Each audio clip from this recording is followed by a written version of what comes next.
สบายดีข้าพเจ้าสื่อน้อยจะมานำเสนอระบบ ERP เพื่อการคุ้มครองและบริหารกระบวนการเฮ็ดเวียกของบริษัทโชคไซเจริญขนส่งจำกัดบริษัทโชคไซเจริญขนส่งจำกัดเป็นหัวหน่วยธุรกิจหนึ่งของกลุ่มบริษัทโชคไซจำกัดซึ่งบริษัทโชคไซเจริญขนส่งได้จดทะเบียนเพื่อให้บริการการขนส่งสินค้าและดำเนินเอกสารการเสียภาษีผ่านด่านสากลอิงตามวิสัยทัศน์ของการคุ้มครองและการบริหารธุรกิจของกลุ่มบริษัทโชคไซแม่นให้มีความทันสมัยว่องไวและยืนยงดังนั้นบริษัทโชคไซเจริญขนส่งจำกัดจึงเป็นบริษัทริเริ่มในการนำใช้ระบบโปรแกรม ERP เข้าช่วยในการคุ้มครองและการบริหารและมีแผนขยายการพัฒนาระบบเพื่อให้ทุกหัวหน่วยธุรกิจของกลุ่มบริษัทโชคไซจำกัดได้นำใช้ระบบ ERP เดียวกันเชื่อมต่อเข้าแบบรวมศูนย์เพื่อให้เป็นระบบบริหารจัดการแบบ Ecosystem ในอนาคตไวๆนี้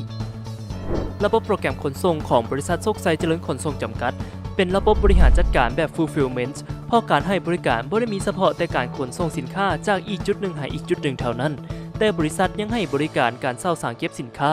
การบริการดำเนินเอกสารนำเข้าสินค้าและแจ้งเสียภาษีบริการหุ้มห่อสินค้าบริการส่งสินค้าภายในนครหลวงต่างแขวงระหว่างประเทศและบริการอื่นๆและสามารถต่อยอดการบริการให้แก่ธุรกิจอีคอมเมิร์ซอยู่แล้วในอนาคตเพื่อรับออเดอร์พรีออเดอร์และจัดส่งให้ลูกค้า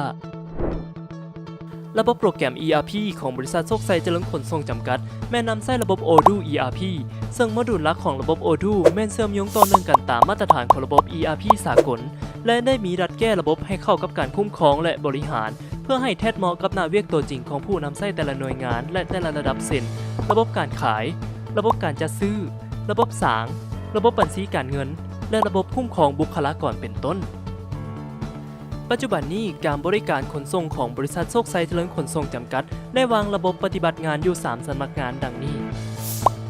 สำนักงานตั้งอยู่ฐานนาแรงเมืองหาดไซฟองเป็นสำนักงานใหญ่ของบริษัทโชคไซเจริญขนส่งจำกัดเพื่อปฏิบัติงานคุ้มครองบริหารและเพื่อให้บริการการบริการผ่านสางการบริการฝากสางการบริการแจ้งเสียภาษีและบริการรับฝากสินค้าภายในนครหลวงต่างแขวงและต่างประเทศสำนักงานตั้งอยู่บ้านห้วยหงเมืองจันทบุรีเพื่อเป็นจุดรับฝากสินค้าและเป็นสางส่วนกลางในการกระจายสินค้าภายในนครหลวงเวียงจันทร์และต่างแขวงสำนักงานใหญ่ตั้งอยู่เวียงเจริญเมืองไส้เศรษฐาเพื่อให้คณะบริหารส่วนกลางและฝ่ายปฏิบัติงานส่วนกลางสามารถเฮ็ดเวียกจุกยุ่งให้กระบวนการเฮ็ดเวียกสำเร็จและอำนวยความสะดวกเช่นแผนกบัญชีส่วนกลางแผนกจัดซื้อแผนกคุ้มครองบุคลากรคณะบริหารเพื่อติดตามและประเมินผลระบบสามารถนำใช้ผ่านเว็บแอปพลิเคชันโมบายแอปและผ่านอุปกรณ์ต่างๆเช่น PC โน้ตบุ๊กสมาร์ทโฟนระบบจัดการสางพางในภาษาอังกฤษเอิ้นว่า Bonded Warehouse Management System แม่นระบบจัดการสางที่ใช้ไว้เก็บสินค้าที่รอท่าการเสียภาษีซึ่งสินค้าแม้นถูกนำเข้ามาจากต่างประเทศด้วยช่องทางต่างๆเช่นทางน้ำทางอากาศและทางบกสางพางของบริษัทโชคไซเจริญขนส่งส่วนหลายแม้นถูกนำเข้ามาผ่านทางบกและปัจจุบันแม่นให้บริการนำเข้าผ่านด่านภาษีสากลทั้ง7แห่งดังนี้สางพางทานาแรงนครหลวงเวียงจันทร์ผ่านด่านภาษีสากลความมิตรภาพลาวไทยแห่งที่1และจุดบริการแจ้งเสียภาษีอยู่ด่านภาษีสากลแขวงบ่อแก้วบริคำไซคำมวนสวรรณเขตด่านวังเต่าแขวงจำปาสักและด่านดากตะออกแขวงเซกองผ่านด่านภาษีสากลดากตะออกสินค้าที่ถูกส่งเข้ามาผ่านด่านภาษีสากลซึ่งต้องได้แจ้งภาษีอยู่ด่านโดยการป้อนข้อมูลเข้าระบบ Asiguda และระบบ Single Windows จากนั้นจึงถูกส่งต่อหาสางพางของบริษัทโชคไซเจริญขนส่งการขนส่งสินค้ามาหาสางพางซึ่งมี2จุดประสงค์คือเพื่อผ่านสางหรือ Transit และเพื่อฝากสางหรือ Fulfillment เพื่อผ่านสางหรือ Transit เป็นการล่อท่าการแจ้งสินค้ากับภาษีซึ่งต้องผ่านการดำเนินเอกสารต่างๆเพื่อเสียภาษีให้สำเร็จภายในมือและจากนั้นจะขนส่งไปสางอื่นภายในประเทศหรือส่งต่อออกไปประเทศที่3เพื่อฝากสางหรือ Fulfillment แม่นการล่อท่าการแจ้งเสียภาษีซึ่งใช้เวลาหลายวันจึงต้องมีการฝากสินค้าไว้ที่สหกรณ์โดยอิงตามความต้องการของเจ้าของสินค้าเพื่อดำเนินการแจ้งเสียภาษีภายหลังโดยอิงตามกฎหมายภาษีอัตราการเสียภาษีแม่นอิงตามประเภทสินค้าและนโยบายเช่นสินค้ายกเว้นภาษีและสินค้าเสียภาษีบริษัทโชคไซเจริญขนส่งจำกัดเป็นส่วนกลางในการให้บริการนำเข้าและส่งออกสินค้าแจ้งเสียภาษีและฝากสั่งให้แก่ทุกบริษัทและหัวหน่วยธุรกิจอยู่ในลาวและต่างประเทศขบวนการเฮ็ดเวียกของสางพางการเอาสินค้าเข้าสาง ลูกค้ามีสินค้าจะนำเข้าจากต่างประเทศจะติดต่อและประสานงานบริษัทโชคชัยเจริญขนส่งโดยมีพนักงานชิปปิ้งของบริษัทเป็นผู้ประสานงานและช่วยดำเนินเอกสารเพื่อรับรถยูดานโดยผ่านระบบภาษีเพื่อออกใบสบ53และเอกสารที่เกี่ยวข้องจากนั้นเอกสารต่างๆจะถูกสำเนาและส่งต่อให้พนักงานของบริษัทโชคชัยเจริญขนส่งลงข้อมูลที่อยู่ประจำด่านเพื่อป้อนข้อมูลรถขนส่งข้อมูลการขนส่งและข้อมูลสินค้าเมื่อยืนยันแล้วข้อมูลดังกล่าวจะถูกแจ้งเตือนมาหาศาลจุดชั่งน้ำหนักและพนักงานประจำป้อมประตูทางเข้าให้รับรู้เพื่อกะเกี่ยมปฏิบัติเวียกในขั้นต่อไป